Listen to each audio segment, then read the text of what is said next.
yesterday you had an introduction to all those different main figures for geometry. Today we're just focusing on segments. Okay, so someone was asking, are we going to work on this a little more? Absolutely. We're going to go more in depth on each one. The first one was just an introduction. So today we're looking at segments. Some of the stuff will seem a little easy, okay, which is good. But just remember, these are the things that build upon later on. So like when we get to the segment addition postulate, and when we get to proofs, segment addition postulate, for whatever reason, is one that people just struggle to wrap their brain around, because I think it's so easy. You guys blow through some of this stuff. So really make sure you're understanding. I know the numeric part is easy, but the more theory part of this, so it'll help you out with proofs later. Alright, so let's start with our definition. So remember, this is one place you'll get your definitions, is in your notes, right, besides the Quizlet or your glossary. So a coordinate, alright, that's the real number that corresponds to a point.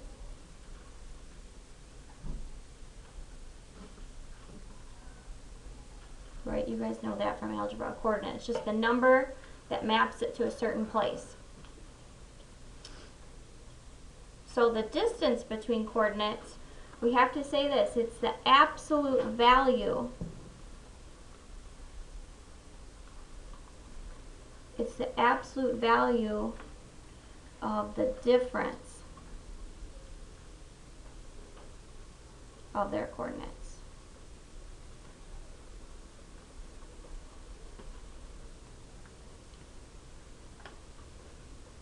Right, so when you have 2 points, you just subtract them.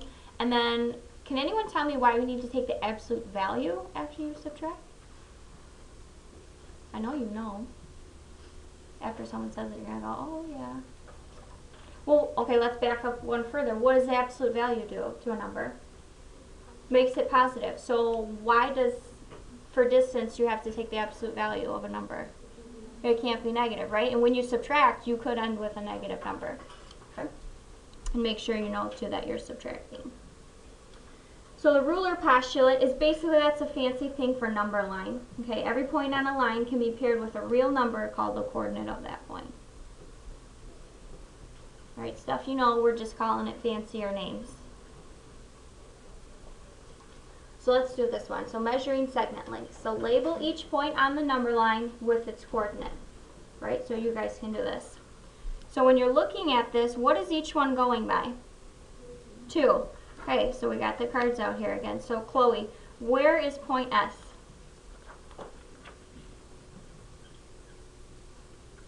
Oh, it would help if I'm... Okay, here's what I did. This is 3rd hour. Here's the story on this. Last year we had 1st hour planning. So to me, this is my 3rd class, because we didn't have our 2nd class till 3rd hour. So I'm going to be doing this for like a month. Here we go, 2nd hour. Oh my god. Kayla, where is point S? Thank you. Queen went to the meeting. Kenzie, where's point U? Kenzie K? And Sydney, where's point V? Oh, that's right. Is she not here in this class anymore? Or just not here today?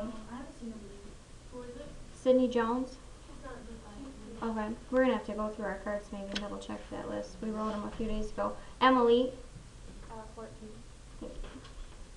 Okay, so now when it says find UV, so when you have these 2 points, these 2 letters listed next to each other, with no notation, see how there's no bar or arrow or anything on top? Okay, that means find the distance. Okay, so if missing bars, okay, instead of a segment, right, it means find distance. Right, so for UV, this is where we've got to take the absolute value, so it comes out positive, and we subtract their 2 coordinates. So we said U was at 10, V was at 14, So here's where this comes in, because this is -4, so we have to say the distance between those 2 points is 4, which I know you can just look at because this is an easy one, but when they get tricky or they put them at decimals or fractions, you want to know how to set that up. Okay. Alright, so you guys, I know you can do this, so you set up SV and find the distance for SV. So write down the coordinate for S, the coordinate for V, subtract them, and take the absolute value.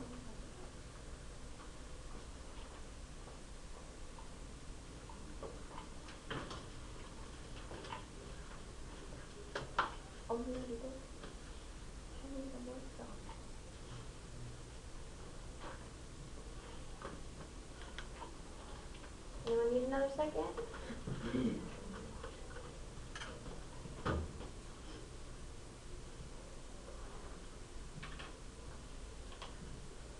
Alright, Abby, what'd you get? 18, yep. Because you should have had -4 for S, 14 for V, subtract is -18, and that spits out the positive is 18. Questions on setting that up? If you guys need to, you can use your phones for your calculator till we get all those contracts in. Alright, segment addition postulate. I'm serious, like put a huge star, because when we get to proofs, people forget this one. And it is just what it says. It says segment addition. So guess what this postulate talks about? Adding segments together. Right? If you have 3 points and they are collinear, Megan, remind us, what does that word collinear mean? Oh gosh. Megan, there's 2 Megans? Megan D? The points on the same line. Points are on the same line, right? So here's a visual for you. So it doesn't matter where they are. If you have A, B, and C, oh, and it does say B is between A and C. So if they're all on the same line, right, then when you take segment AB and you add that to BC, you get the whole thing from A to C. Right? If you take this small piece and this small piece and put them together, you get the whole larger segment. Right? This one and this one gets you the whole thing.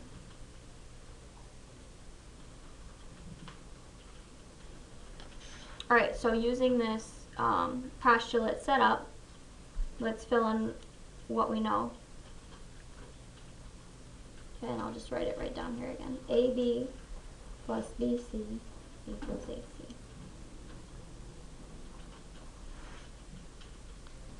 Okay, so AB is 5, so we substitute that in. BC is 4. So Joe, what's the length of the whole segment? 9. Now, B is different. In example B, we know AC, so we're missing a different piece, right? We don't know what AB is. I'll just write it down again so you can see where I'm plugging stuff in at. Right, so there's nothing here that says AB, so we just leave it AB. BC is 7, and AC is 12. So this time, Erica, what do I need to do to solve? Yeah, so it's a little bit different depending on what piece you're given.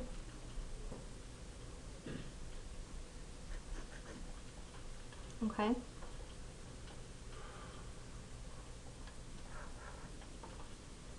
Alright, now let's throw some algebra in here. Alright, we'll just building and building. And here's the thing. Half your information will come from what's listed in the problem, and the other half is coming over here from the picture. Right, because it says in the diagram JL, so here's what I got to say, so all the way from here to here is 120. So this is a key skill in geometry. 9 times out of 10, when we come over to help you and you're stuck, the first thing out of our mouth is going to be draw the picture. Because once you start labeling this stuff, you start seeing what's going on. Okay, so for segment addition, you take the one piece, so that's going to be, I'll show you the setup, JK, plus the piece on the right, KL, equals the whole segment, JL. Right? Just like segment addition, we plug in what we know. So this piece, 4x plus 6, added to the piece next to it, 7x plus 15, that equals the whole thing, which they told us over here in the problem was 120. So a lot of times when I have the picture like this, if it's a worksheet or something, this is what I do. I just write like this, and there's my setup. And I just work right from there. Alright, we're brushing off our algebra skills. So Annie, I gotta simplify here first before I start moving. So 4x plus 7x is? And Hal, 6 plus 15 is? 21. Okay, now I can move stuff to the other side. Paxton, what's my first step? You should drop 21 on both sides. Got it. We get 99. And then the last step, Alec, is to divide 11.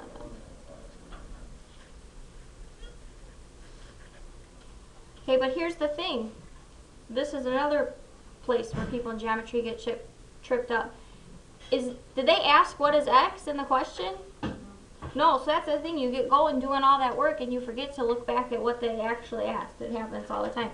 It wants to know what is the length of JK and KL. So what we need to do now is plug that 9 back in to figure that out. I'm going to have to, you'll see I write too, so I'm going to have to erase that part. Right, so right here for JK, we got to substitute that 9 in here now. So 4 times 9 plus 6, because it wants how long is it.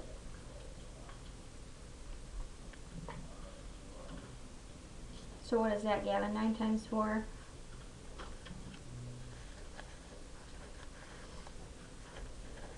Plus 6.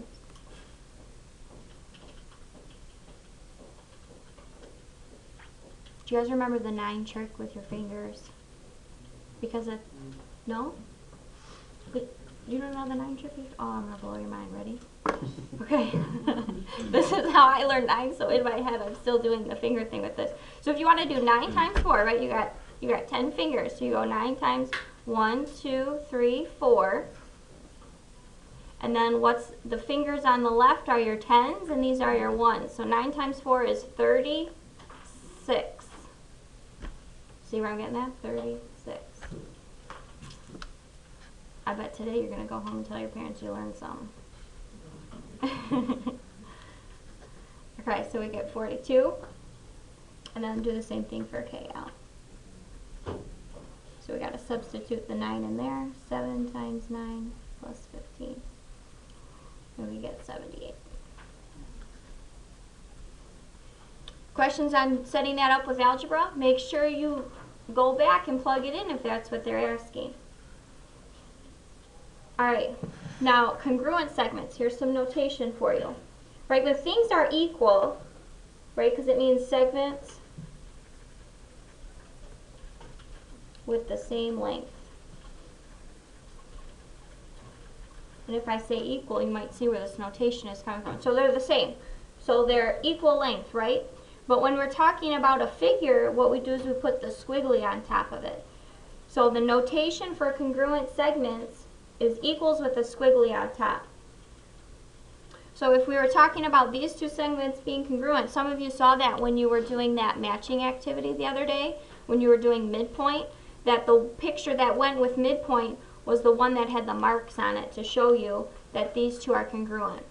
Right? They'll either have one, they could have 2 hash marks, but they have the same number of hash marks to show you that they're equal length. So the way you would write this statement out is you would say, now we're talking about a figure, so we're saying segment AB is congruent to segment BC. If I just said they're equal in length, it looks like this. This means equal in length. This means congruent in figure.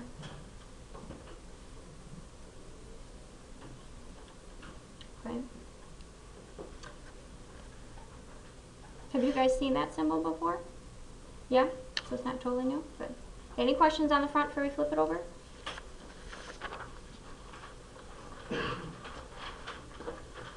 Alright, so now let's see if we can determine congruence. And explain how you know. So what we're going to look for on this is, are they equal in length? Are they equal in length? Chance you're spacing out, buddy. Okay, so we're going to show the work for that here to support our answer. So AB, we're looking at AB and DE. So AB, right, when we're talking about the distance, no bar, we got to do the absolute value. And Paige, remind us, when we're finding the distance, am I going to subtract these two coordinates or add them? Yep, so A is at -2 minus, now, where do you guys think B is at? 3, yeah, it's in the middle there. So we get -5. So the distance between those two is 5. Right, because it would be 2 this way and 3 this way. Right, that's how come it's 5. Sometimes people get tripped up with those negatives, so setting this up helps. Alright, let's do DE. See, D's at 10. And E's at 14, and already we can tell it's not, right? Because this one is 4. So here's how you write notation when they're not congruent. Okay, so you would say AB is not equal in length to, DE.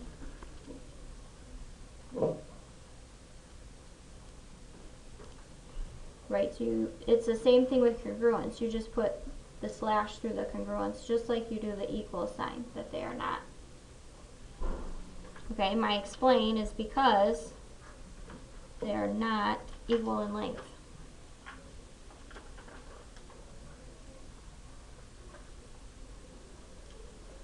Everyone okay with the notation? Are we understanding the difference? Without the bar is a number value. With the bar here is a figure.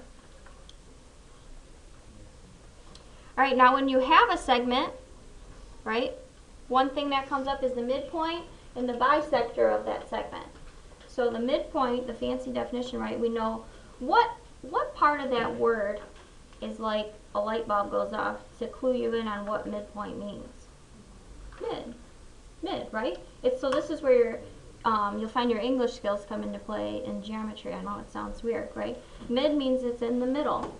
So this is the point that divides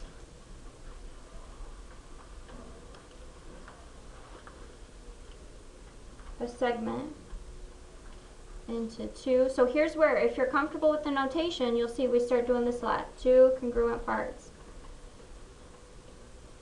I always say that's why spelling's not my strong suit, is because I don't practice it a whole lot, because for math we abbreviate and use symbols. So the segment bisector, so if mid means middle, what does bi mean for a prefix? 2, right? So that means it's splitting the segment into 2 equal parts. Okay, and a bisector can be a point, it can be a line, it can be a ray, or it can be a segment. Right, a bisector can be any one of those figures. Okay, that intersects a segment at its midpoint. You'll see we abbreviate point a lot as PT. So cuts it in half, goes right through the middle of it. Alright, so example 4, let's do some midpoint ones, and we're going to use this number line here to answer these questions. What point is halfway between B and J? Now this is an easy one. What point is halfway between B and J? Sunny? F.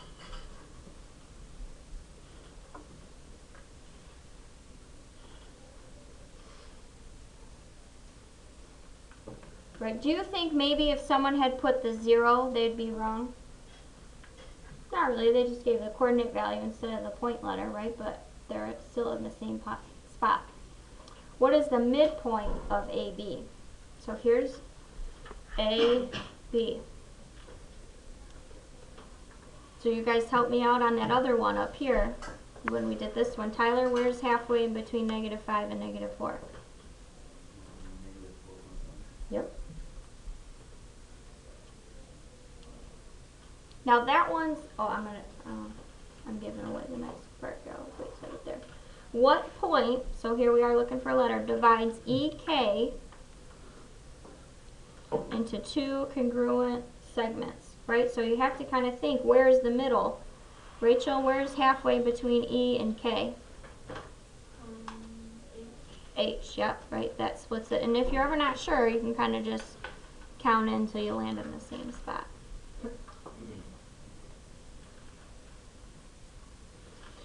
Now, what did you notice? Because here's what I think you guys struggle to pick up on to help apply when you're doing your own homework. What skill was I using when I'm up here looking at this picture? What did I do to help me see what I'm looking at? I was drawing, right? I'm like labeling, I'm circling stuff, I'm highlighting it, right? That's a skill that can help you, especially, I mean, with a number line, it seems kind of easy, but just wait till we have the figures and the 3D figures and stuff like that, okay? It's a very helpful skill to do, so pick up on that. Now it says find the coordinate, so now it wants a number, so maybe make that note. So this means letter, right, and coordinate means number. So here's where we got to brush off our algebra skills. Who remembers how to find the midpoint of something? What would the formula for that look like? How do you find the midpoint of two things? I know you guys know. This is probably like elementary stuff, really. I say algebra, but from back then. I hear you guys saying it. I got a call on you? Chance. How do you find the midpoint of two things?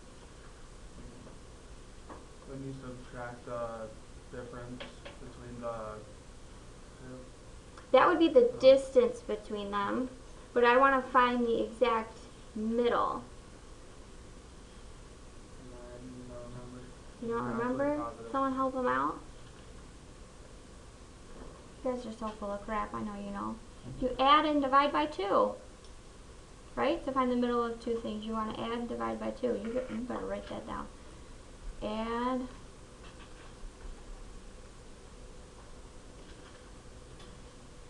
I'm dividing by 2 because I'm talking about two things here. Right, so B is at -4 plus H is at 2. Because instead of finding the difference, like Chance was saying, you want like that total and then cut it in half to find where the middle part is and then divide it by 2. So we get -2/2 is at -1, right? So the middle between B and H would be -1. Okay, now you find the midpoint then for DK. Add up the coordinates and divide by 2.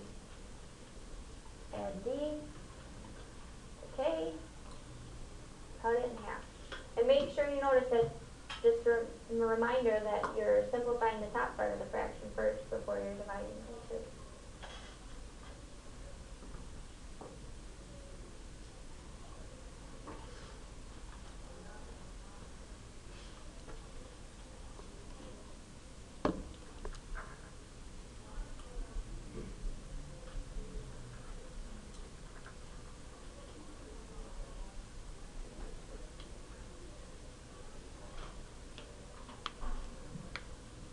Mariah, you got it?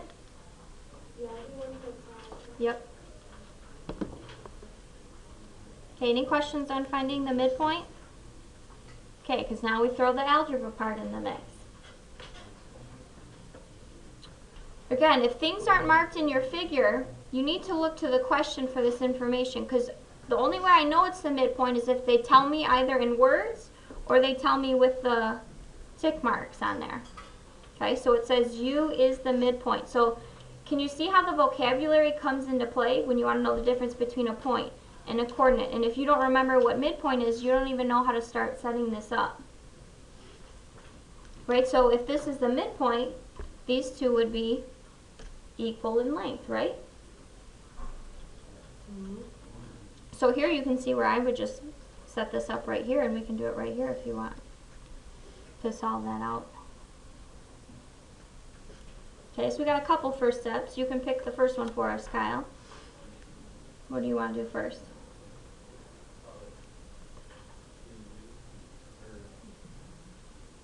Am I throwing you off by having it written over there? We gotta start solving for x here. So what do you want to do first? Pick one. You want to scoot the 8 over? Yeah. Yep. Yep, doesn't matter. There were 4 different things you could pick. So if we put the 8 that way, then that means we gotta move the 1 this way.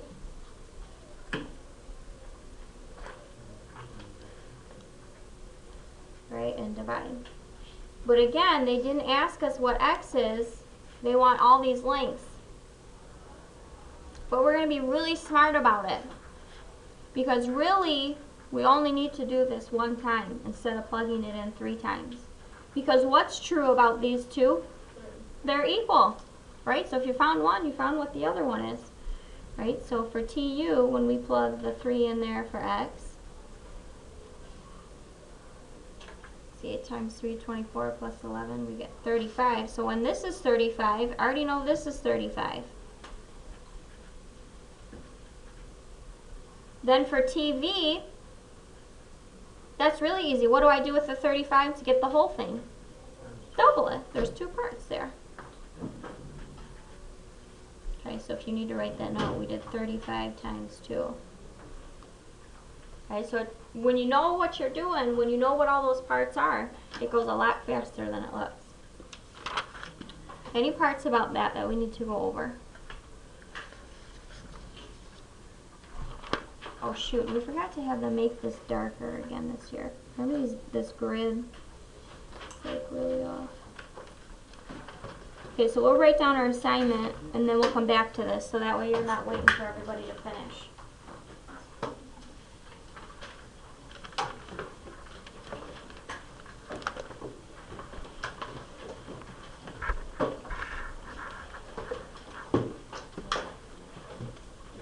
Alright, so remember, you guys are the middle one here.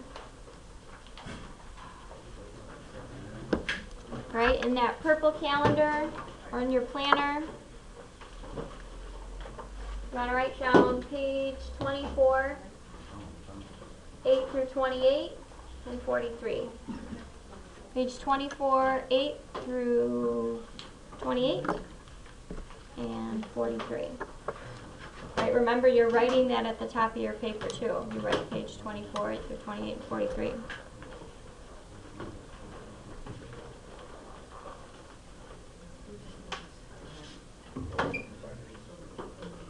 Anyone still writing?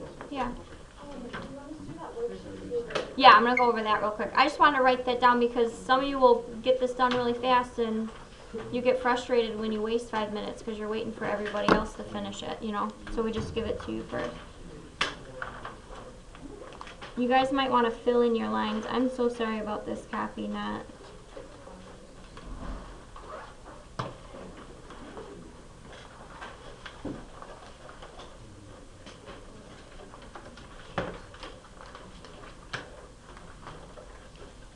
Right, hopefully you can see where these lines are supposed to be on your paper. I'm not making this up, I'm following the lines that are there.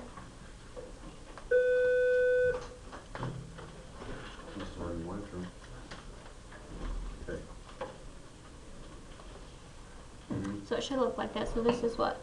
1, 2, 3, 4, 5, 6, 7, 8, 9, 10, 11, 12, 15 squares across the top. 5, 6, 7, and 8 up and down.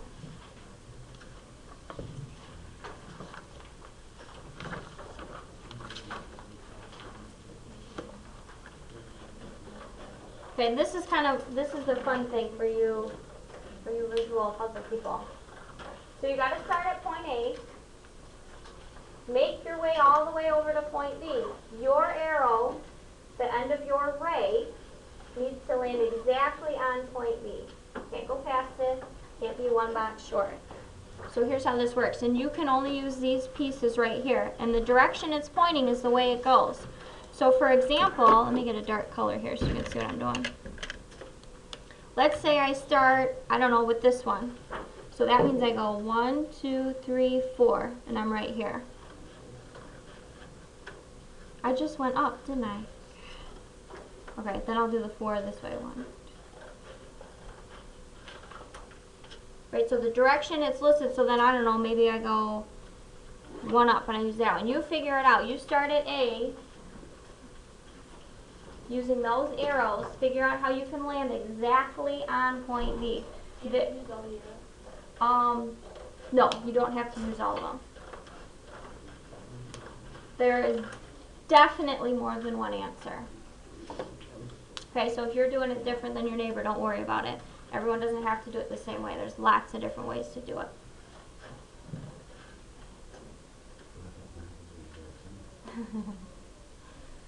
Alright, and then you can do that quick algebra problem there for number 2 to make sure you know what you're doing for your homework.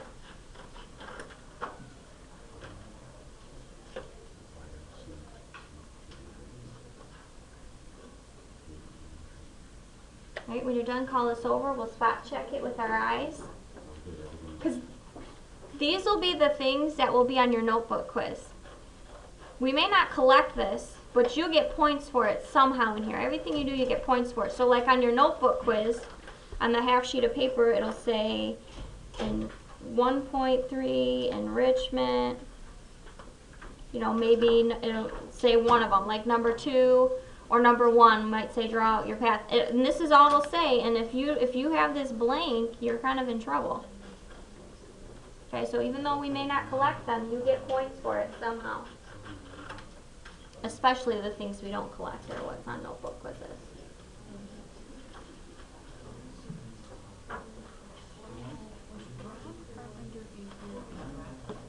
I don't know.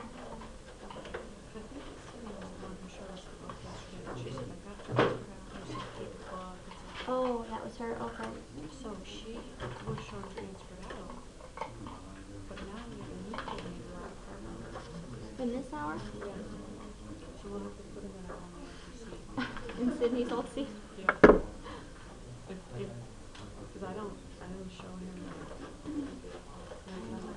Right, that we have that on the signature.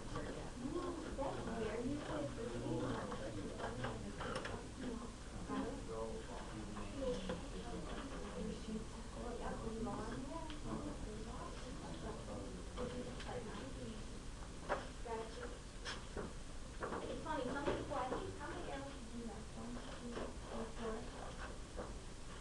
3, 4. Yeah, I don't. You did it in 3 arrows? I didn't even know. 4 arrows. 4. Yeah, I think 3 is the shortest amount that you have to get there. Yep, so you guys have to do number 2. I want to see that one too. I know you know if your picture's right, if you land on the point. Do number 2. Then when you're done with that, you can start your homework assignment.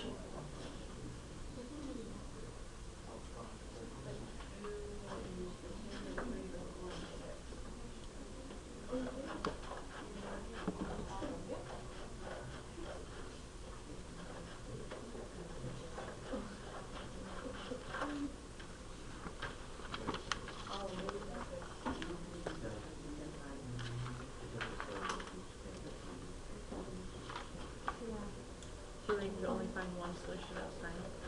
Yeah. I mean, they could find more. Yeah. I think if I sit there all day. Oh shoot, I forgot to put